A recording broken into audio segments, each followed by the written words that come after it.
Hay padres que aman en silencio. Sus vidas son un lenguaje de actos y sacrificios que sus hijos, a menudo, no saben cómo leer. Lo confunden con distancia, con frialdad, con indiferencia. Yoichi pasó toda su vida convencido de que su padre era uno de ellos. Un hombre cuyo resentimiento lo empujó a huir y a construir una vida lejos de su sombra. Pero ahora, frente a su ataúd, está a punto de leer el libro que nunca abrió, el almanaque de su padre. Un almanaque escrito con fuego, con deudas, con renuncias silenciosas y con un amor tan profundo que fue incapaz de ponerlo en palabras. Prepárate para un viaje a través de los recuerdos rotos de una familia, y para descubrir que, a veces, las verdades más importantes son las que aprendemos cuando ya no podemos dar las gracias.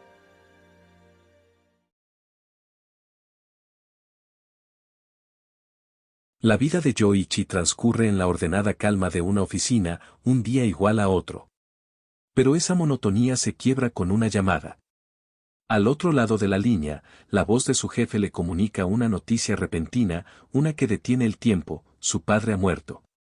El impacto es inmediato, seguido por el peso del arrepentimiento por no haber ido a visitarlo al hospital el año pasado. En casa, le comunica la noticia a su esposa, Haruko. La conversación es distante, casi fría. Ella le recuerda el tiempo que ha pasado desde su última visita a aquel pueblo, un lugar que él parece haber querido dejar atrás. La idea de volver es una obligación, no un deseo. Es el único hijo, y debe ir. Cuando intenta indagar en un recuerdo doloroso, el divorcio de sus padres cuando él era pequeño, la conversación se corta. Hay heridas que es mejor no tocar. El viaje en avión es un trayecto a través de nubes y recuerdos. Es la primera vez en mucho tiempo que vuelve a su ciudad natal. Al llegar, el aeropuerto y la ciudad misma le resultan extraños, transformados por el tiempo. Los edificios y las calles ya no coinciden con las imágenes que guarda en su memoria. Impulsado por una necesidad que no comprende del todo, baja del autobús antes de llegar a su destino. Prefiere caminar. Y con cada paso, los recuerdos se vuelven más vívidos. Se ve a sí mismo de niño, paseando con su madre. Una imagen fugaz de felicidad. Pero pronto, esa imagen se desvanece y da paso a otra, más sombría. Está en casa, la cena está servida, pero su madre no está. Su padre le dice que se ha ido, pero él no le cree. Una angustia infantil le impulsa a salir corriendo, a buscarla por las calles que antes eran su mundo. La búsqueda termina frente a la casa de su tío. Con una frialdad brutal, le dice al niño que sus padres se han divorciado, que su madre ya no volverá. En ese instante, el mundo seguro y cálido de Yoichi se hace añicos. De vuelta en el presente, mientras camina hacia el funeral, el Yoichi adulto reflexiona. Siempre sintió que la historia del divorcio estaba incompleta, que algo más, algo fundamental, había sucedido antes. Un suceso que lo cambió todo, y que de alguna manera está conectado a su recuerdo más puro, él, de niño, jugando en el suelo de la barbería de su padre, bañado por la luz tibia del sol. El último momento de paz antes de la tormenta. Entonces, un recuerdo confuso y terrible emerge de las profundidades de su mente, la imagen de su ciudad en llamas. El gran incendio del 29 de junio de 1952. Una visión de devastación total que marcó su infancia y que parece ser la clave de todo. Finalmente, llega al funeral. Tarde. La ceremonia principal ha terminado. Es recibido por sus familiares, rostros conocidos pero distantes. Hay saludos forzados y recuerdos de tiempos lejanos. Le llaman por otro nombre, un error que subraya lo extraño que se ha vuelto en su propia familia. Su tío le anima a acercarse a despedirse. Y entonces, Yoichi se encuentra frente al ataúd. Mira el rostro de su padre, y le parece más pequeño, más frágil de lo que recordaba. Y en ese silencio, comprende una verdad desoladora. La duda que había albergado desde que era un niño, la verdadera razón por la que su mundo se partió en dos, se había ido con él. La respuesta que siempre buscó, ahora estaba perdida para siempre. En la quietud del velorio, el murmullo de las conversaciones teje el relato de los últimos días de su padre. No hubo sufrimiento, dicen. Fue una suerte. Su madrastra, Tsuruko, con la voz rota, recuerda su última conversación en el hospital. Hablaban de cosas sencillas, de pasear por un parque donde en verano se pueden ver luciérnagas. Una promesa de futuro que se desvaneció en un instante. Ella recuerda cómo él se quedó dormido a mitad de la frase, con una calma que parecía paz. Pero era el final. Llegó el médico, le hicieron un masaje cardíaco, pero ya era tarde. El peso de la culpa la consume, la idea de que si hubiera llegado antes, quizás. Pero la familia la consuela. Murió en paz, mientras dormía. Es lo mejor que se puede desear. Yoichi escucha en silencio, sintiéndose un extraño en su propia historia familiar. No cuidó de su padre, ni de su madrastra. Y aunque lo reciben con amabilidad, siente una amalgama de vergüenza y un antiguo resentimiento que no sabe nombrar. Le instan a beber, a recordar a su padre, un hombre que, según su tío Daisuke, le quería por encima de todo.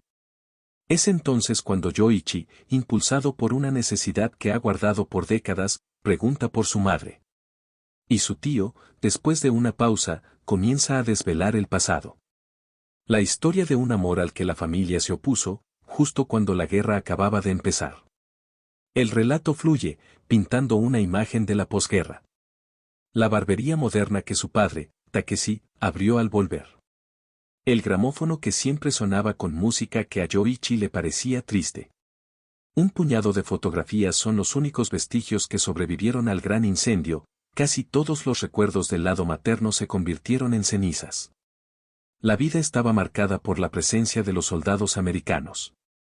Algunos amables, que regalaban chicles y llevaban a los niños a pasear en sus jeeps, un recuerdo que su tío le atribuye, pero que Yoichi no consigue alcanzar en su memoria.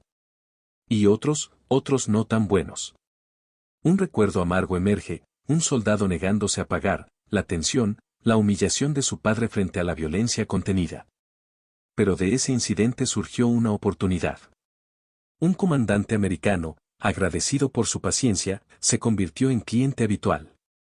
Y a través de él, su padre empezó a frecuentar las fiestas de los oficiales. Para no desentonar, practicaba el baile en la barbería vacía, noche tras noche, con su madre, Kiyoko. Al oír esto, un eco lejano vibra en la memoria de Yoichi. Una imagen que siempre ha estado ahí, en los bordes de su conciencia, borrosa e inalcanzable. Él, de niño, viendo a dos figuras danzar. Siempre creyó que era un sueño, una invención. Se pregunta si aquel hombre en su recuerdo era realmente su padre, un hombre que él solo recordaba como silencioso y austero, cuya única alegría parecía ser una pequeña copa al final del día. Y de repente, mientras los relatos de su tío llenan los vacíos de la historia, la bruma en su mente se disipa. La imagen parpadeante y confusa del baile se vuelve nítida. Ya no son sombras. Por primera vez, en la claridad de su mente, ve sus rostros. Es él. Es su padre, joven y lleno de vida, bailando con su madre. Ese vago recuerdo, la pieza más lejana de su pasado, por fin tiene sentido. La conversación en el velorio regresa, inevitablemente, al gran incendio. Ese recuerdo de llamas que siempre ha acechado en la mente de Yoichi, confuso y terrible, finalmente está a punto de tomar forma. Su tío habla de ello, un evento que marcó a toda una generación. Para el pequeño Yoichi, fue el cataclismo que arrasó con el feliz hogar que una vez conoció. Antes del fuego, hubo un tiempo de paz, anclado en la memoria por la llegada de un perro. Un Spitz japonés, blanco y esponjoso, al que llamaron Shiro, aunque Yoichi, en su lenguaje infantil, lo bautizó como Chiro. Era su primer perro, un compañero inseparable en los juegos despreocupados de la infancia, en un mundo que aún parecía completo. Pero ese mundo estaba destinado a arder. Todo comenzó como un rumor, un aviso lejano de un incendio cerca de la estación. Al principio, nadie le dio importancia. Pero el viento, ese día, fue el heraldo de la destrucción. Soplaba con una fuerza inusual, arrastrando las brasas, esparciendo el fuego a una velocidad imposible. Pronto, el cielo se tiñó de un humo ominoso. El pánico se desató. Los bomberos, con los medios precarios de la época, eran incapaces de contener el avance. Los ciudadanos formaban cadenas humanas, pasando cubos de agua en un esfuerzo inútil contra un infierno que lo devoraba todo. En medio del caos, su padre, Takeshi, intentaba salvar lo poco que podía de la barbería, mientras su madre, Kiyoko, trataba de mantener a los niños a salvo. Y entonces, entre el griterío y el rugido de las llamas, el grito desesperado de un niño atraviesa el aire. Chiro. El perro seguía atado en el patio trasero. En ese instante, su tío se adentra en el humo para rescatar a otra persona, un acto de valentía que la memoria de Yoichi ha conservado. Pero la imagen que realmente se grabó a fuego en su alma es la anterior, la de la impotencia. La de su padre siendo sujetado, incapaz de salvar a su fiel compañero. Al caer la noche, la ciudad ya no existía. Al amanecer del día siguiente, el paisaje era desolador. Un desierto de cenizas y silencio donde antes hubo vida. Sentado en el velorio, el Yoichi adulto por fin comprende. Esa noche no solo se quemó una ciudad. Se quemó un hogar, y con él, el mundo seguro y feliz de un niño. El trauma no era solo el fuego, era el grito, la pérdida y la impotencia. Era el recuerdo del color del fuego que lo había consumido todo. Tras la noche del fuego, solo queda un paisaje lunar. 2/3 de la ciudad, borrados del mapa. Caminando entre los escombros de lo que fue su calle, su barrio, su vida, la familia de Yoichi busca los restos de su hogar. No queda nada. O casi nada. En medio de la ceniza, emerge la silueta familiar del sillón de barbero, un trono solitario en un reino de devastación. Y junto a él, un pequeño coche de hojalata, chamuscado pero intacto. Un milagro absurdo y doloroso. Todo se ha ido. Hay que empezar de nuevo, desde la más absoluta nada. En los días que siguen, la vida se organiza en la precariedad. Se declara el estado de emergencia. El ejército americano reparte raciones de campaña, alimentos nunca vistos que para los niños son un descubrimiento fascinante. Galletas, chocolate, latas de conservas, sabores nuevos que por un instante borran el gusto a ceniza de la realidad. Son momentos de una extraña alegría infantil, pequeños secretos compartidos entre las ruinas. La reconstrucción comienza. El ruido de las excavadoras se convierte en la nueva banda sonora de la ciudad. Y en medio de ese caos, su padre, Takeshi, no espera. Con el sillón rescatado y 4 postes de madera, improvisa una barbería al aire libre.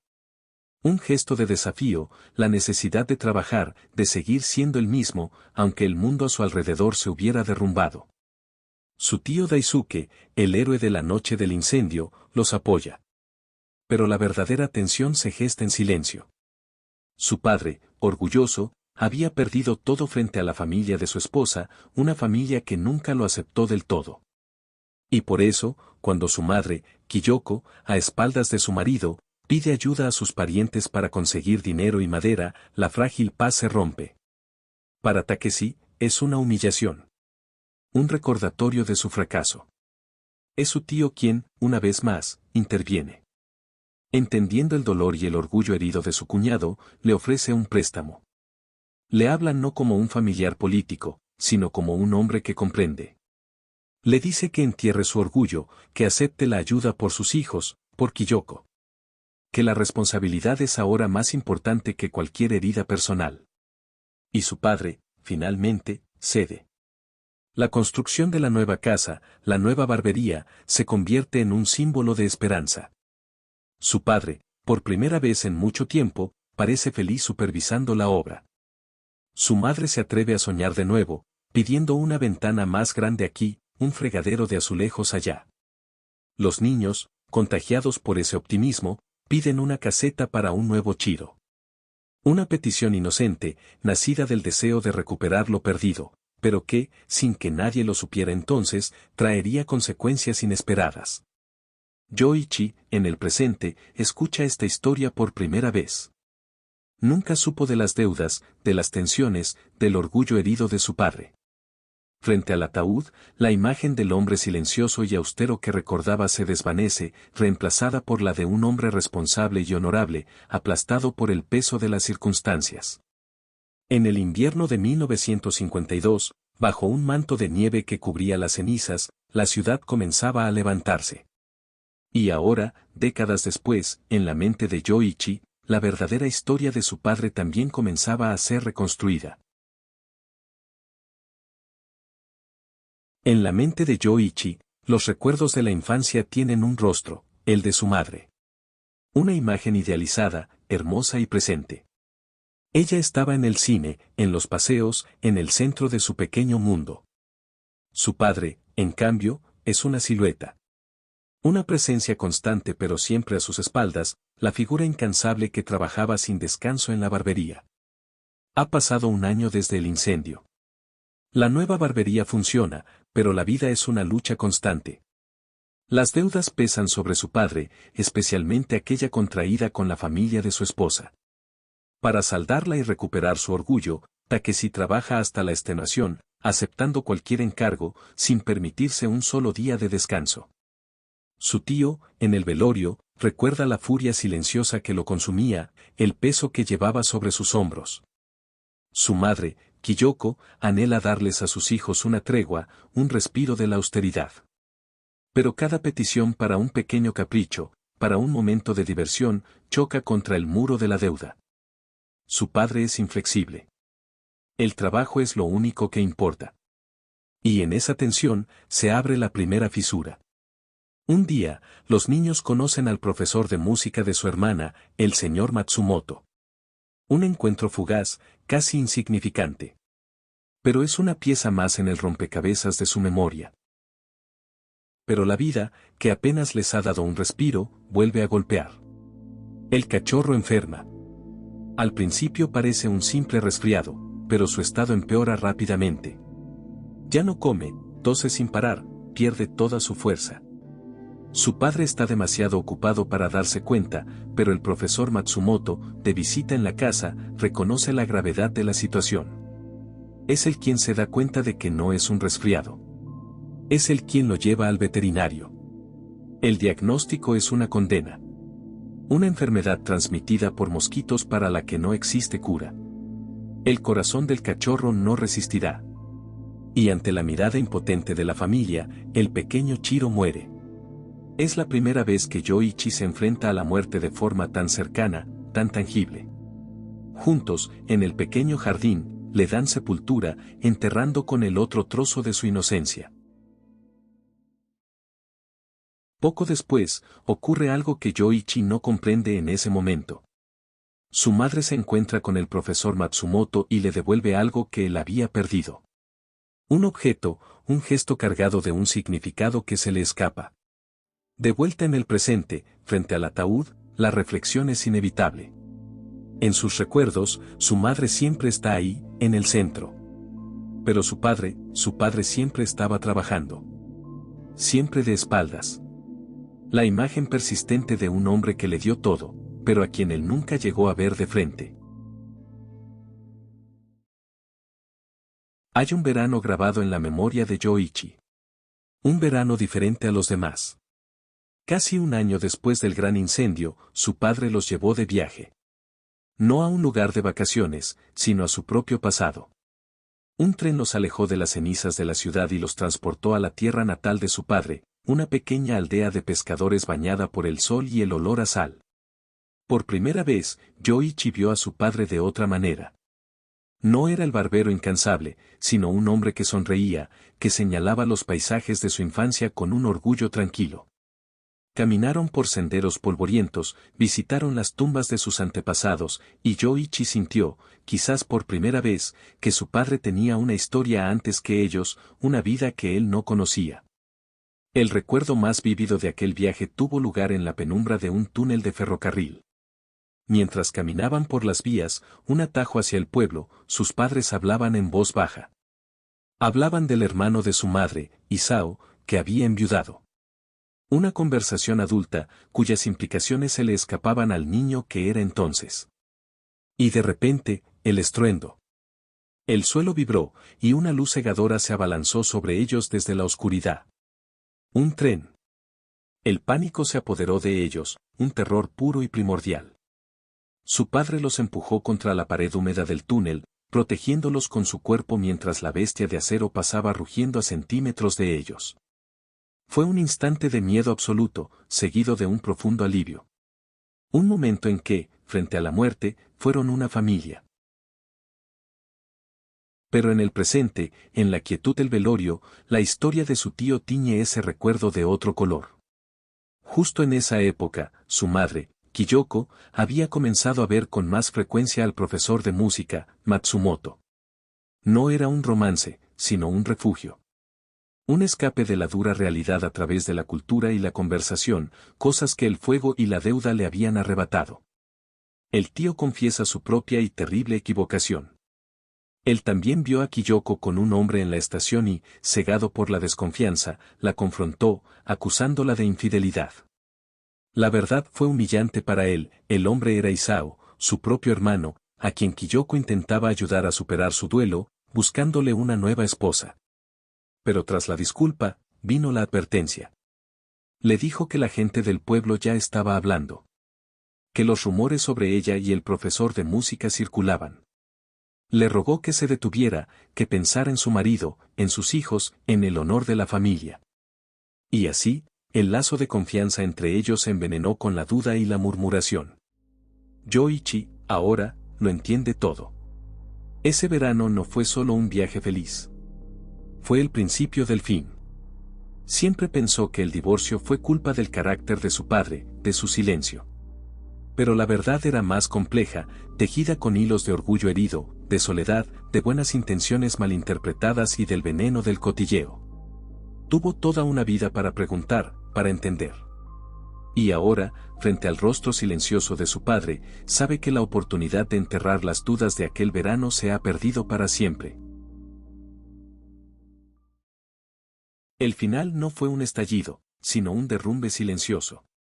En marzo del año 31 de la era Soba, el profesor Matsumoto es trasladado a una escuela en otra ciudad. Y con esa noticia, el frágil equilibrio del hogar de Yoichi se rompe para siempre. Su madre hace las maletas. Su padre la observa en silencio. Me voy, dice ella. La discusión que sigue es la herida final, las palabras que resumen años de distancia y resentimiento. Él habla de paciencia. Ella le responde que esa paciencia solo era para él mismo, para su orgullo. Ya no puede más. La despedida es un susurro. Su madre se arrodilla junto a la cama donde duerme Yoichi, una última caricia, una promesa de volver a buscarlos cuando las cosas se calmen. Y entonces, se va. La puerta se cierra, y con ella, se cierra la infancia de Yoichi.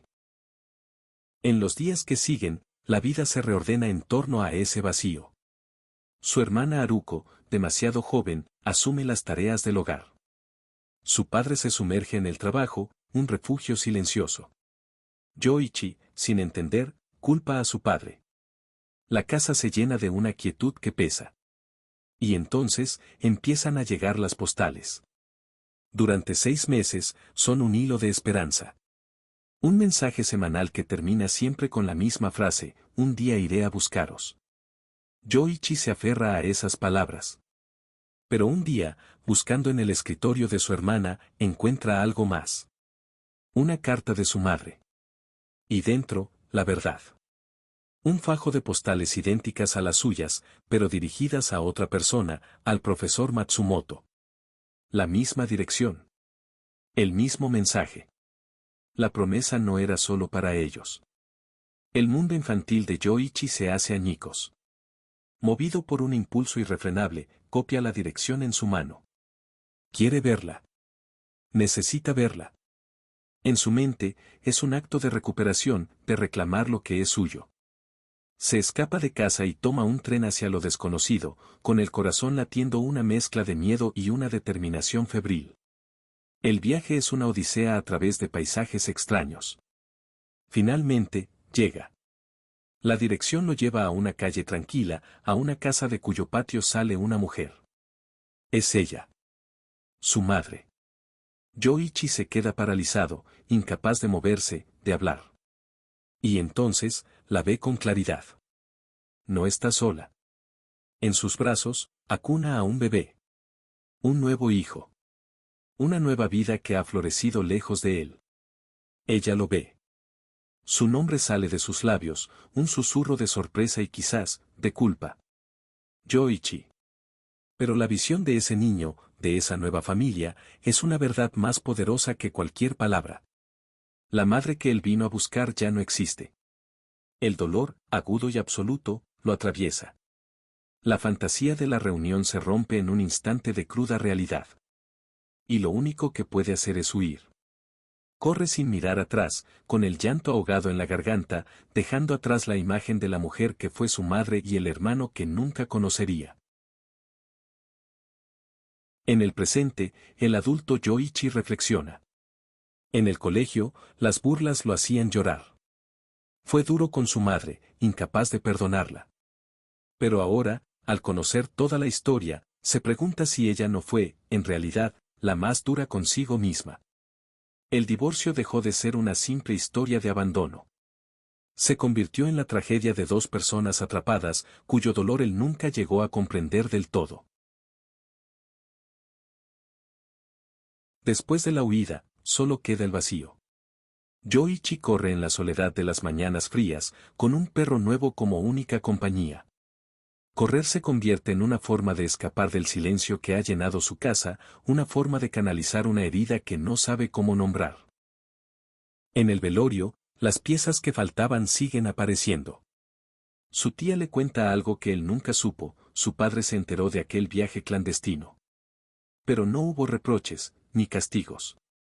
Solo una profunda tristeza y un sentimiento de culpa. Creyó que era su error por no haberle prestado la suficiente atención, por no haber visto el dolor de su hijo. Y para no herirlo más, guardó silencio. Un silencio que Yoichi, durante años, confundió con indiferencia. La vida, sin embargo, se abre paso. Un día de invierno, Yoichi encuentra una caja con cachorros abandonados y, en un impulso, decide llevarse uno a casa. Lo llama Koro. Y ese pequeño perro se convierte en un ancla. Su presencia constante y su lealtad incondicional comienzan a aliviar la soledad de Yoichi, a derretir el hielo de su resentimiento. Y entonces, llega Tsuruko. Su tío les habla de la necesidad de que su padre rehaga su vida. Y así, de forma práctica y serena, se arregla un encuentro. Tsuruko es una mujer de Sado, viuda y sin hijos, que también busca una segunda oportunidad. La primera vez que la ven, su gentileza es palpable. Les pregunta si podrían aceptarla como madre, y la pregunta queda flotando en el aire, llena de la timidez y la incertidumbre de todos. En abril, 2 años después del divorcio, se casan. Y lentamente, la atmósfera de la casa cambia. La presencia de Tsuruko trae consigo risas, el aroma de la comida casera y una nueva sensación de normalidad. Aprende a ayudar en la barbería, y su padre parece más relajado, más ligero. El hogar vuelve a ser un hogar. Aún así, dentro de Yoichi, el nudo de sentimientos complejos persiste. La aceptación de Tsuruko convive con el recuerdo imborrable de la madre que se fue. Para lidiar con esa dualidad, encuentra un nuevo refugio, el club de atletismo. Se entrega al esfuerzo físico, a la disciplina de la carrera. Cada zancada, cada jadeo, cada gota de sudor es una forma de procesar el pasado. Después de cada carrera, una extraña sensación de alegría y de sufrimiento se mezclan, y en ese agotamiento, encuentra la paz. No era solo una carrera, era una decisión.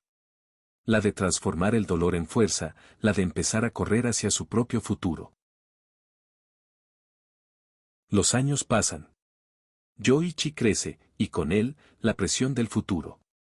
En la tienda de su tío, entre sacos de arroz y botellas de sake, las conversaciones giran en torno a su porvenir. Todos dan por sentado que, al terminar la escuela secundaria, heredará el negocio familiar, la barbería. Es su deber como hijo. Pero en el corazón de Yoichi, esa idea se siente como una jaula. La carrera, que había sido su vía de escape, se convierte en una obsesión. Se presiona a sí mismo, buscando en la velocidad una respuesta, una salida. Su entrenador le advierte que se lo está tomando demasiado en serio, pero Yoichi no puede parar. Y lo inevitable sucede. Durante una carrera, su cuerpo cede. Un crujido, un dolor agudo, y todo se vuelve negro. Un desgarro en el tendón de Aquiles. En la cama del hospital, la visita de su padre y Tsuruko lo confronta con una realidad que ha intentado evitar. Su padre se preocupa. Su hermana lo regaña con cariño. Pero es su madrastra, Tsuruko, quien le hace la pregunta clave: ¿sigues pensando en irte de casa? Y en la sinceridad de su mirada, Yoichi comprende que su huida autoimpuesta no ha pasado desapercibida. La lesión lo deja sin el atletismo, sin su válvula de escape. Pero le da algo a cambio: tiempo para pensar. En su convalecencia, la idea de estudiar, de buscar un futuro diferente, se cristaliza. Siente que es la única salida. Y cuando finalmente se lo comunica a Tsuruko, ella, en lugar de oponerse, le muestra una compasión que lo desarma. Le pide que lo haga por él mismo, que no deje que una culpa que no le corresponde dicte su vida. Le da su bendición para que busque su propio diploma. En marzo, llega la noticia: ha aprobado el examen de ingreso a la escuela secundaria. La familia celebra, y su tío, el que siempre lo había apoyado en silencio, le entrega un regalo. Una cámara Yashica T3. Una reliquia que había guardado durante años, esperando el momento adecuado. Es el mismo modelo que se rifaba en la época del boom fotográfico. Un regalo que es, en sí mismo, una promesa. El instituto es un nuevo mundo. Y allí, en el tablón de anuncios, encuentra un nuevo refugio: el club de fotografía. Se une, al principio con timidez, pero pronto la cámara se convierte en una extensión de su mirada. Y un día, el profesor les da un encargo para el Festival Cultural de Otoño: tomar una fotografía con el tema familia. Esa palabra, que para él siempre ha sido un nudo de sentimientos complejos, lo lleva de vuelta a la barbería. Con una naturalidad que antes no poseía, les pide a su padre, a su madrastra y a su hermana que posen para él. Y en ese instante, a través del visor de la cámara, algo cambia. Ve a su padre, no como una figura distante, sino como un hombre. Ve a Tsuruko, no como una extraña, sino como la mujer que reconstruyó su hogar. Ve a su hermana, y se ve a sí mismo. En el cuarto oscuro, la imagen emerge lentamente en el papel. El resultado es más que una simple foto. Es la captura de la vida cotidiana, de los lazos silenciosos que los unen. Es la primera fotografía que toma de ellos. La cuelga en la pared de la barbería. Y esa imagen, el retrato de su nueva familia, permanecerá allí durante 20 años, como un testimonio silencioso del camino que ha recorrido. La noche del velorio avanza. Los familiares se retiran, y Yoichi se queda a solas con su tío Daisuke. Y es en esa quietud, con el aroma del incienso llenando la habitación, que las últimas piezas del rompecabezas encuentran su lugar. El tío lo lleva a la bodega, al corazón de su negocio, un lugar que huele a fermentación y a trabajo honesto. Y allí, las palabras fluyen. Le habla de su propio matrimonio, de cómo se casó a los 26 con una mujer de 15, desafiando a todos. Lo hizo porque los hijos, a veces, crecen de una manera que los padres no pueden controlar. Y en esa confesión, Yoichi empieza a ver a su propio padre, no como una figura autoritaria, sino como un hombre que también fue joven y tomó sus propias decisiones. Un visitante inesperado interrumpe la conversación. Es Sakaguchi-san, el dueño de una funeraria local, un viejo amigo y benefactor de su padre. Viene a presentar sus respetos, y en sus palabras hay una profunda gratitud. Recuerda al padre de Yoichi, a Yamashita-san, como un hombre íntegro, un trabajador incansable que, a pesar de sus propias dificultades, siempre fue un buen cliente y una persona de palabra. Sus elogios dibujan la imagen de un hombre respetado, cuya pérdida se siente en toda la comunidad. Cuando el hombre se va, La conversación se vuelve más íntima, más dolorosa. El tío revela la verdad detrás de la decisión de Yoichi de ir a la universidad en Tokio. Él siempre creyó que su padre se oponía, que quería atarlo a la barbería. Pero la realidad era justo la contraria.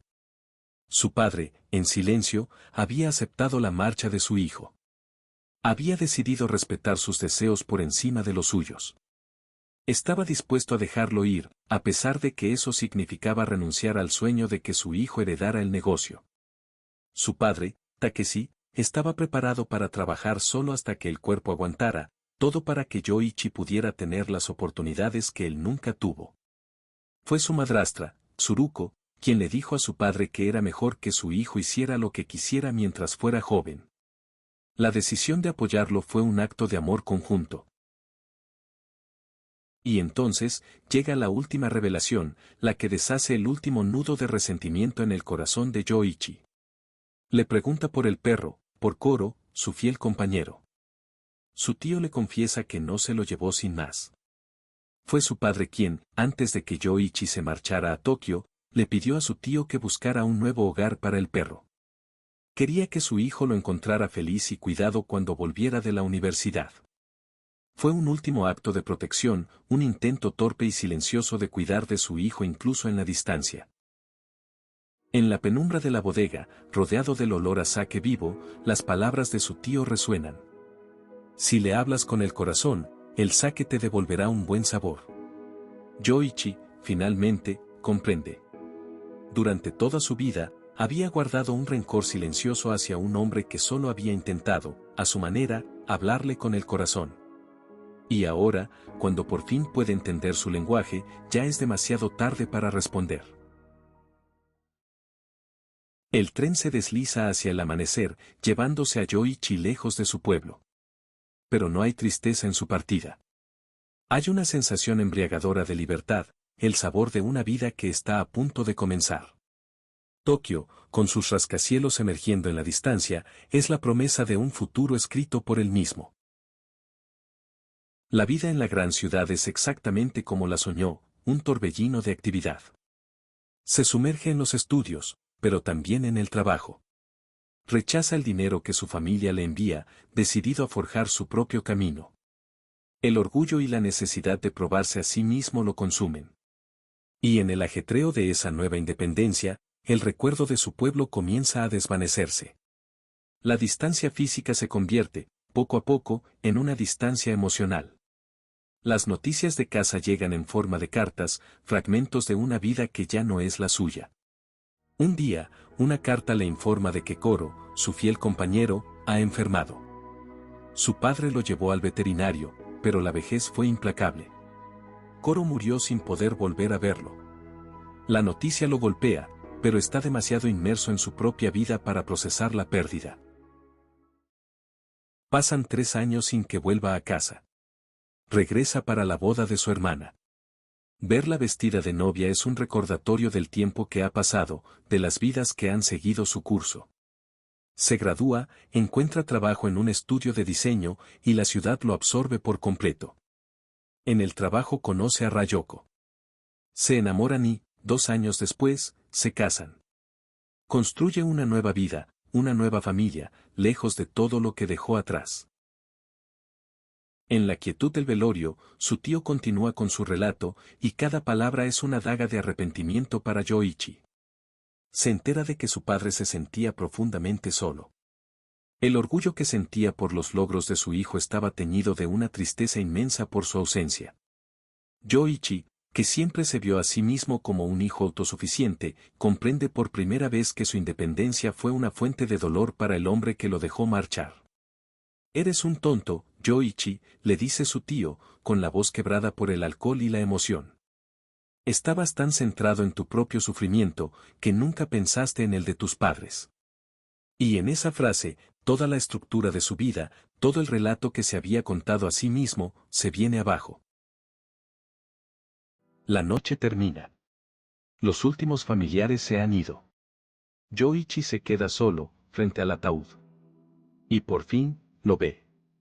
Ve el rostro de su padre, libre de los filtros del recuerdo y el resentimiento. Ve al hombre que sufrió en silencio, que lo amó en silencio, que lo esperó en silencio. El sufrimiento y la dulzura de un padre que nunca supo cómo expresarse. Todas las historias que su tío le ha contado esa noche, todas las verdades reveladas, convergen en ese instante. Y la comprensión final, la de que ha esperado demasiado, la de que ya no hay tiempo para decir nada, lo rompe por completo. Las lágrimas, contenidas durante toda una vida, finalmente fluyen por sus mejillas, en un torrente de duelo por el hombre que nunca conoció y el amor que solo ahora es capaz de entender.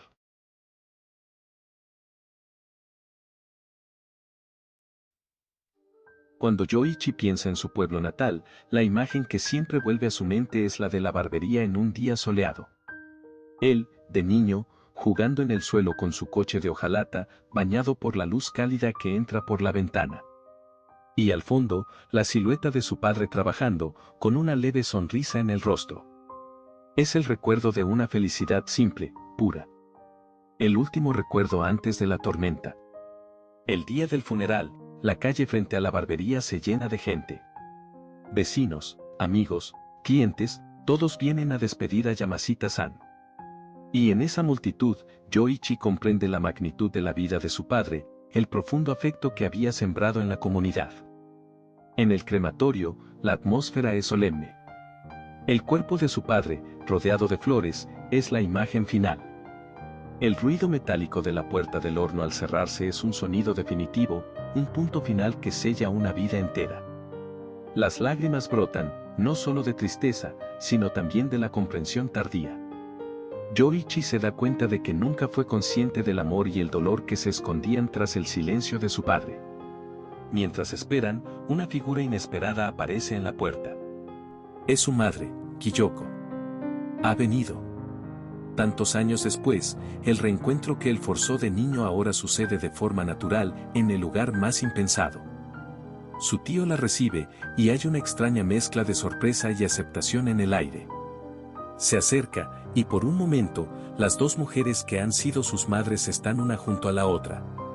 El sentimiento de rencor, que Yoichi había cargado durante tanto tiempo, se ha desvanecido. Más tarde, sentado junto a su esposa, Rayoko, él escucha las palabras que necesitaba oír. Ella le cuenta que conoció a su padre en su boda, y que le pareció un hombre bueno y sincero. Y que, en su actitud y en su mirada, él, Yoichi, se parece mucho a su padre. La vida que él había visto como monótona y limitada, era en realidad una vida de profunda seguridad y afecto. La huida de Yoichi no fue por odio, sino por miedo a convertirse en un hombre que no comprendía. En ese momento de claridad, Yoichi toma una decisión. Le dice a su esposa que quiere volver en agosto, para el Festival de los Ancestros. Quiere traer a sus propios hijos, quiere que conozcan la tierra de su abuelo. Quiere que su historia, por fin, se conecte con sus raíces. La cámara nos lleva de vuelta a la barbería, al recuerdo del principio. A Yoichi de niño, jugando en el suelo bañado por el sol. El pueblo natal ya no es un lugar del que huir, sino un lugar al que regresar. Y el almanaque de su padre, ese libro de recuerdos confusos y dolorosos, finalmente se ha completado. Ya no con las páginas del resentimiento, sino con las de la comprensión y el amor. El sillón de barbero, solitario, permanece como el símbolo silencioso de una vida de trabajo, sacrificio y un afecto que, aunque tardío, por fin ha encontrado su voz.